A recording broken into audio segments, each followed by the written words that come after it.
Hello everyone, my name is Pixlriffs and welcome back to the Minecraft Survival Guide. I hope you're all having a wonderful day. Today, we're going to do something very exciting and adventurous. We are going to explore this abandoned mineshaft that I found at the end of the last episode. But before we do that, I have a bit of a problem because with that steak healing up the last of my health, I have run out of food, aside from rotten flesh, and who wants to eat that? So what we're going to do is we're going to head back up to our little house. We're probably going to visit the farm and grab a little bit of food from the animals there, because when you're exploring something as dangerous and exciting as an abandoned mineshaft, you've got to make sure that you've got a decent meal available to you so that you can top up that hunger bar. If you take damage, your hunger is going to deplete faster, so you need to make sure you've got something to replenish that.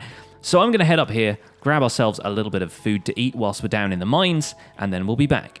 In fact, while I'm here, somebody in the comments of a previous episode did point out that we could be using a different method of getting in and out of the fenced off area where all of the animals are being kept right now, and that is by using carpets. To make carpets, you just take 2 wool of any color, it's got to be the same color, and you get 3 carpet from it by putting it in a crafting interface side by side like that. And normally carpets are used for decoration, like you can put them in your house to decorate the floor, but they are really good for utility purposes as well, and I'm going to give you an example with the animal pen we've got out here. So normally with fence posts, you can't jump over them just from a standing start on the ground. They are, as I've explained in a previous episode, 1.5 blocks high in the game. So typically you cannot just jump straight over a fence. Now, if you put a carpet on top of that fence, there is actually like a 1 block high section that is outside of the hitbox of the fence. So you'll notice if I'm on the edge here, it's like I'm standing on a block, and then I can step up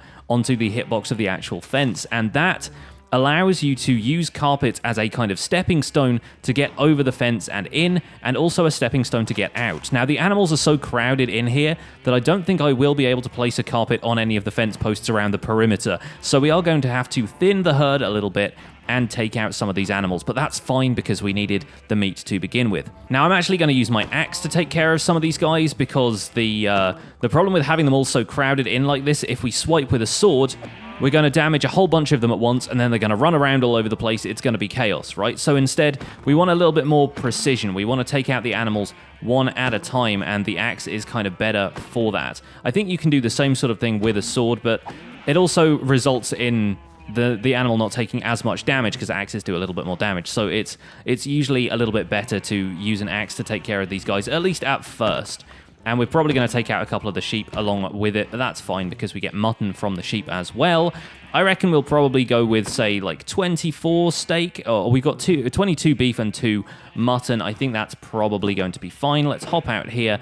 And now we should have thinned the herd enough that we can place a carpet on this fence post over here. Let's try that one. Bam. There we go. I placed a carpet next to it by mistake. But now we can hop over this fence anytime, and the animals won't be able to use this to escape. So it's kind of a perfect way of getting everything set up here. While I'm here, I may as well actually breed up some of the animals so that we get a bit of a return on our cows, but we'll be using the leather for something later in today's episode as well, hopefully, at least. So, yeah, we will need a little bit of the leather from these cows, and I'm going to go and put that in the storage system so we can keep it safe so we know where it is, but we may as well breed some of these guys up as well while we've got the wheat to do so. Back in the house, I am going to make a little bit of bread as well, and we're going to get the food smelting up in these furnaces. Now, as you can see, I've got a little bit of iron and gold ore from down there in the caves, so we can probably put that on to cook as well, but we're going to put the majority of this raw beef in there and then just leave a few coal in it so it can smelt up. I might not cook all of that, or at least I might cook it all but not take it all down the mines with me, just in case we end up dying. We don't want to be short on food, so we may as well do that. And in the meantime, I'm going to put all of the stuff that we gathered so far on that little caving expedition in the storage system, so I've got a nice clear inventory. Now, the leather can go in there, the rotten flesh can go in there, likewise the bones. Remember, this is our mob drops chest, so we will be keeping some of the stuff we get from killing monsters and so forth in there. It's nice to have a good organized storage system so that you know exactly where things are going to be. The dirt all in there, fantastic stuff. Now we've got a couple of logs. I might even put 1 log on there, so then that's how we know that's going to be our bulk storage wood chest. And I've got another chest here, which I might leave downstairs next to the furnace for stuff that needs smelting and maybe some fuel in there at some point as well. And we'll put one here next to the bed, and that can store any of our leftover kind of food supplies and things like that. Stuff that we'll need instantly if we wake up or we respawn there and we're in need of gearing ourselves up. We'll leave the wheat outside at the farm, and we should have a decent amount of steak. We'll take 8 with us, and we'll leave the rest cooking in here, and that should be fine. I will quickly make a couple more torches, and then we should be all geared up and ready to head back down to that mine shaft and see what we can find there. Here we are, back down in the depths of the world, headed for this mine shaft. And there are a few resources around here as well. There's some gold, which I may as well grab really fast, because it's going to be nice to have some stuff like that. I'm got to be aware of any of the stuff that's around me in these caves. I hear skeletons and spiders moving around, bats and spiders all over the place in these caves, so we do want to be a little careful. And it looks like there's a little bit of stuff to explore in this direction as well, so we can light that up. There's a zombie over there, but they're not going to cause us any trouble. And this is, I think, yes, it's the first time we've actually shot anything with a bow. Bows are really useful for ranged combat in Minecraft, so it's great to have one now. And all you need to do is make sure you've got some arrows in your inventory, which most often you will end up getting from skeletons, but you can also craft them with a flint, a stick, and a chicken feather. And you just need to hold down right click to draw back the arrow and release it to fire. So it's really quite simple to use bows. They're a great weapon once you get the hang of them, because they will ultimately end up saving your bacon, being able to attack stuff from range instead of having to fight it up close. They're especially good for dealing with creepers, and you'll probably see me do that a couple of times in today's episode if that mine has a ton of stuff in it. I'm just going to grab a little bit of coal from around here first, though, because, let's face it, we need a lot of torches to explore deep down in these caves. The mine shaft will sometimes have torches that automatically generate in it, but even so, it's going to be difficult dealing with any stuff in there if we're not well prepared. So we need to go in there making sure we've got a lot of stuff with us. There's a skeleton up there, but he hasn't seen me yet, so maybe I can swipe at his legs. Go on, get him. Oh, he's got a friend. There's 2 of them there. Occasionally, when a skeleton will try and fire at you and another skeleton is in the way, or another kind of monster is in the way, they will end up shooting each other and start to attack each other. Like, monsters don't always just get aggressive towards the player. They can also get aggressive towards each other, which, in this case, worked out to our advantage. Now, obviously, these mine shafts and stuff are just made out of regular Minecraft blocks. This one here is made out of oak wood, and you will end up being able to harvest some of the blocks. If you want to take down some of the blocks to help you make a staircase like I'm doing now, that's a perfectly reasonable way of doing things. So let's hop up here, place a torch, and take stock of where we are. Move these fences out of the way as well. There we go. Probably plug up this water here with something so we don't get swept off the platform. And this looks like a really extensive and interesting mine shaft. It's generated partway through this ravine, so you can see lots of platforms sticking out there, lava below us. We need to be very careful on this platform to make sure we don't fall off into that lava. Now let's use some cobblestone to bridge over here. This looks like it'll be a good spot to make our inroads into this cave. Oh, and there's a skeleton and a creeper here. Well, let's see if we can take out the skeleton from a distance or hit the creeper. The skeleton just walked off that platform. Did you see that? That was fantastic. What a team player. Well done, mate. Thank you so much for taking yourself out of the picture. It sounds like there are a lot of skeletons around here, actually. I think some of them might even be fighting other stuff. Who knows? They all seem to be firing at something anyway, but doesn't look like there's a great deal over there. So maybe we can hop down onto this platform. We've got enough blocks that we can make a staircase if we need to, and there's lots of these wonderful minecart rails around here. Let's actually take a couple of these with us.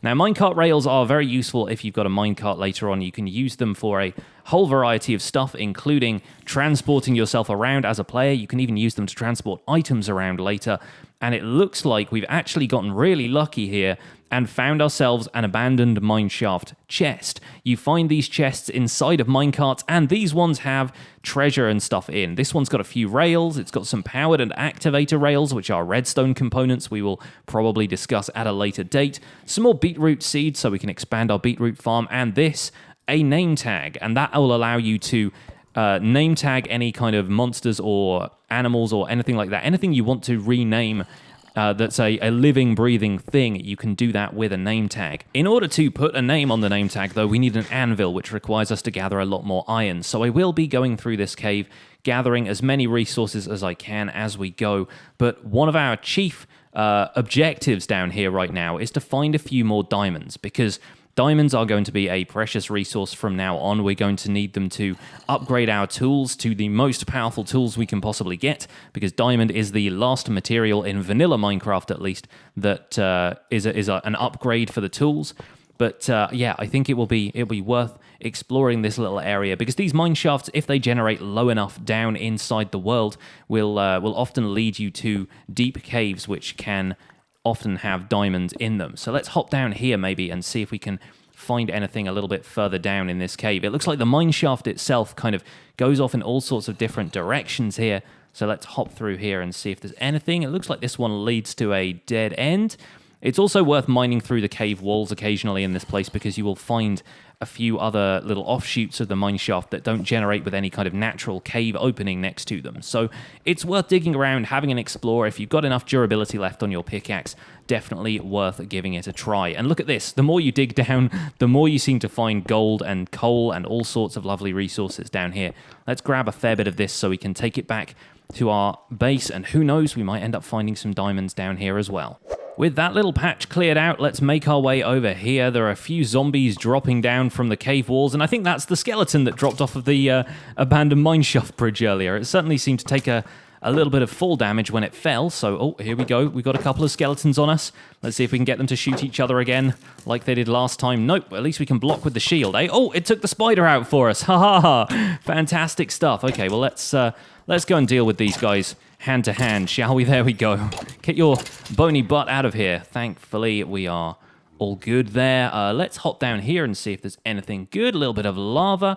Obviously, we are getting down into the lower depths, and if I turn on my coordinates here, if I turn on the F3 screen, you will see that we are at Y level 13, which means a couple of levels down we'll be getting lava lakes. We might also be finding diamonds around this level, so it is definitely worth exploring every nook and cranny of these caves. It's also going to bring us some more lapis lazuli, which will be perfect for what we want to do later on in this episode if we find some diamonds. Today, if we possibly can, we're going to be making an enchanting table, which is definitely the next step towards upgrading our tools. Aside from finding diamonds, we will definitely need that to give ourselves a little bit of an edge in terms of resource gathering and combat and all the other fun stuff there is to do in this game. Oh, speaking of fun stuff, some more skeletons fighting each other. Perfect. I'll stay out of the way.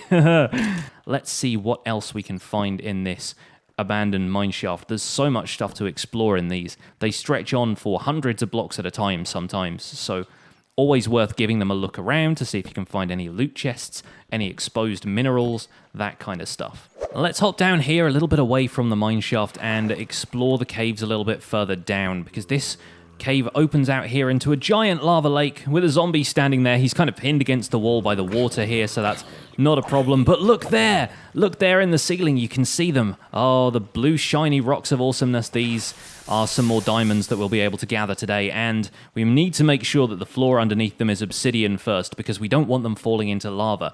If I haven't demonstrated this in a previous episode, which I'm pretty sure I haven't, you can just throw an item into lava and it will disappear. You will not be able to get that back. And remember, if you end up falling in lava yourself, that could be the end of you and all your items. So it's definitely worth making sure there is a solid block underneath the diamonds that you happen to be mining, especially if they're in the floor around this level, because you don't want to mine out the block of the diamonds. You don't want to mine out the diamond ore just to find that the block underneath them was all lava and that they were going to just fall straight in without you being able to collect them.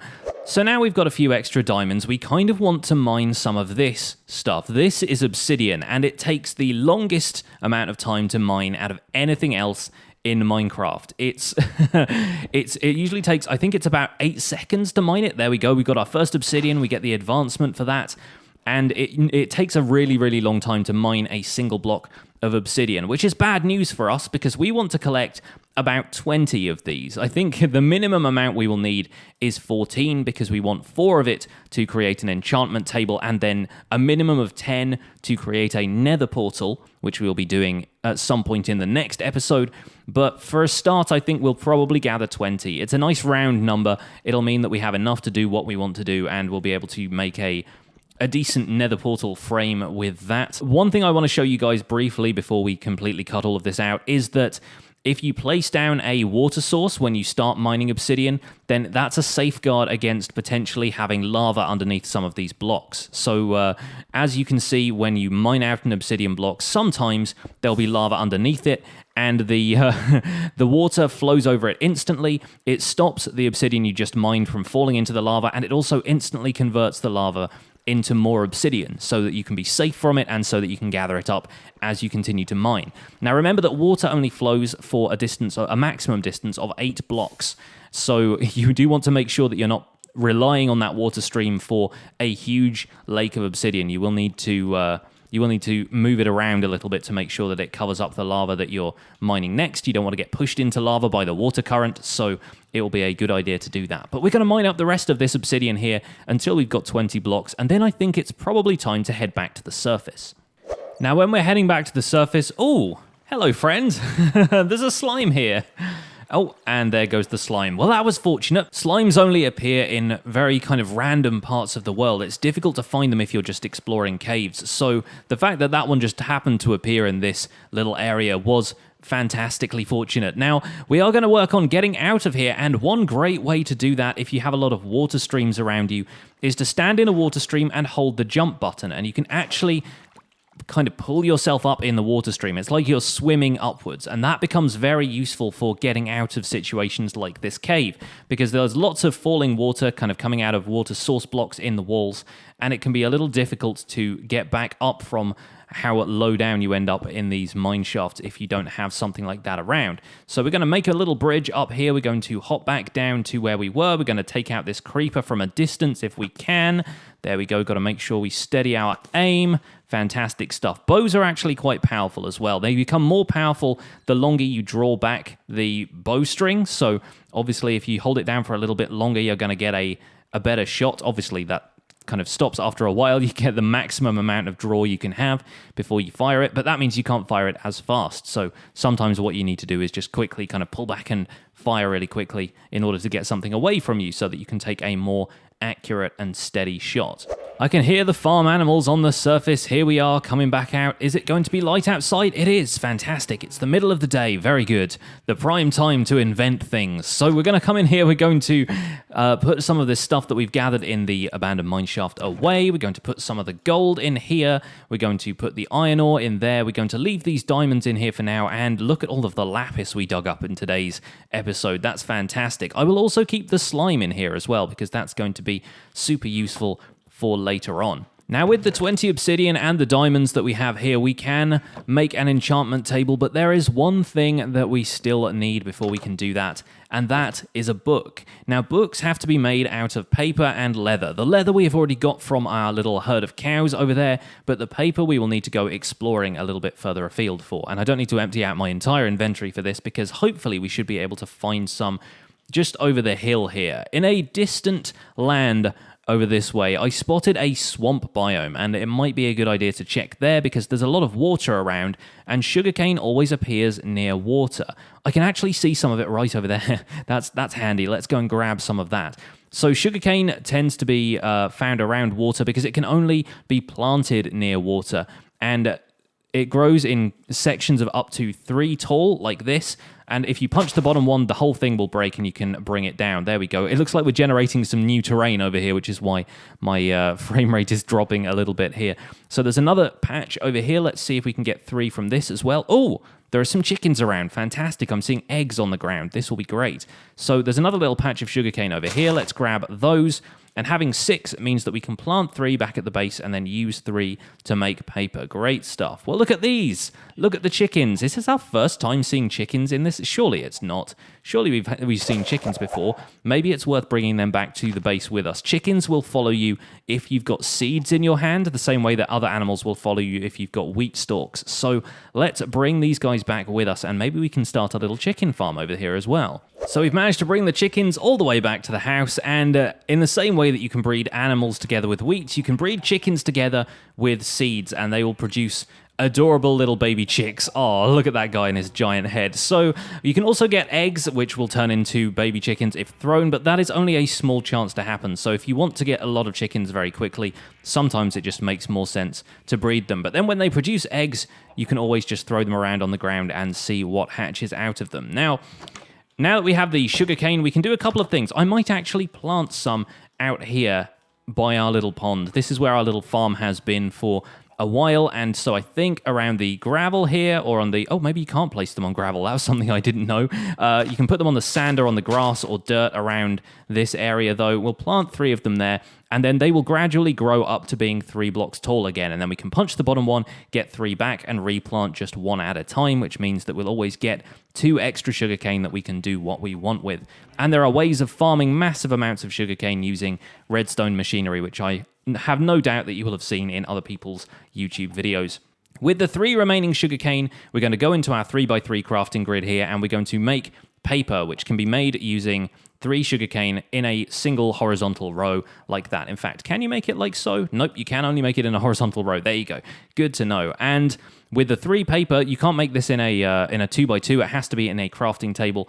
You always get 3 paper from that. And with the 3 paper, we can make a book. Now, a book can be made in any crafting grid. It can be made in your 2x2 in your inventory, because all you need to do is put the leather in there, surround it with paper like so, and you get yourself a book. And with that, we have all we need to make our enchantment table. So let's grab the crafting table from down here. Let's hop into that really quick. We need a book at the top there. We need obsidian in a kind of reverse T shape underneath it, and then a diamond either side of it like that gets us an enchanting table. And this thing is going to be a very powerful aid to what we plan to do in future episodes. So we're going to pop that here. It's always best to give it 2 blocks away from any wall, because enchantment tables can be made more powerful by surrounding them with bookshelves. Bookshelves at this point, though, are kind of expensive because they require a lot of sugarcane to make the paper, a lot of leather to make the books with the paper, and then you need 3 books per bookshelf. And we want to have about 15 bookshelves surrounding this little enchantment table, so that is going to take us a little while.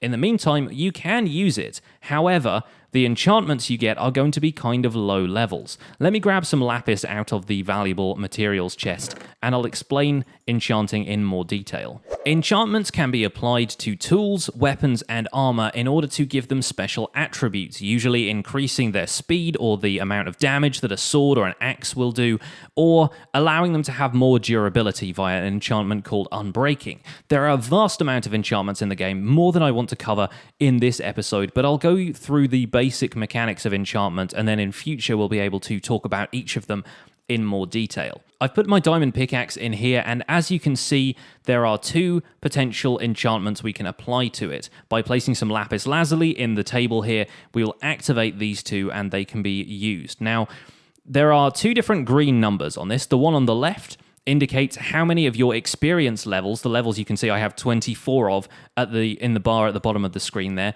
that is how many of your experience levels will be consumed by using this enchantment. So say you wanted to just spend 1 level on it, you have to choose the top one. If you choose the second one, it would have 2 levels, and there is a space for a third one, which will become available once we have more bookshelves around the enchanting table, but in the meantime isn't accessible to us. The number here on the right hand side indicates how many levels you have to have before you can use this enchantment. So it doesn't really make much sense right now, but it is possible, if you surrounded this enchantment table with bookshelves, to have enchantments that you could only acquire if you had 30 green levels. So even though it would only take 3 levels to enchant that item, you need to have 30 levels in order to be experienced enough to enchant that item, if that makes sense. It's something that's a little bit easier to demonstrate than it is to explain verbally right now. So I have no doubt we will get to this in future episodes, but in the meantime, we could apply some low-level enchantments to our armor in order to increase its ability. So for example, I can have blast protection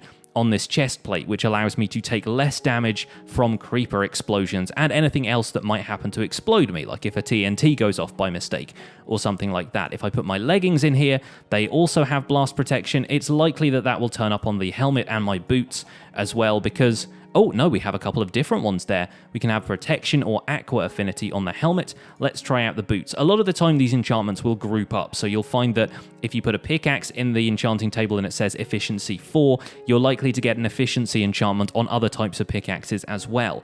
Doesn't seem to be the case for this armor right now, though, because we could potentially put protection 1 on these boots for a single experience level. So I think we'll do that now. There we go. We've got our first enchantment.